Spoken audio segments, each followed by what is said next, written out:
Hi everyone, it's Sandy. Thank you for joining me. I'm back to announce the winner of my giveaway prize, and it's this lovely little pack that I had put together, and I wanted to give one to one of my subscribers. I just want to thank every one of you that had participated in the giveaway and also had entered. I wish I could give each and every one of you a little prize, but I'm only able to give away one prize, and it's the double envelope folder style that I had shared with you, and I had also done a tutorial on how you can make one of these, and in the tutorial I made one just like this one, so I thought I would gift one away because I've already got one for myself, and then so I thought I would share one and gift one to one of my subscribers.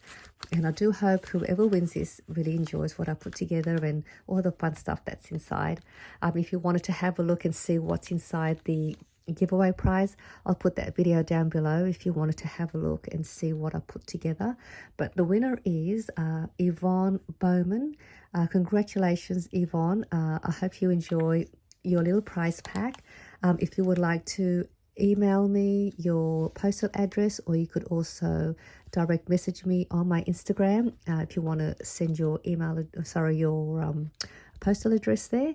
I'll have this shipped out to you, and I hope you enjoy what you receive. And again, thank you everyone that joined in, and I hope I'll see you all soon in my next video. Bye for now.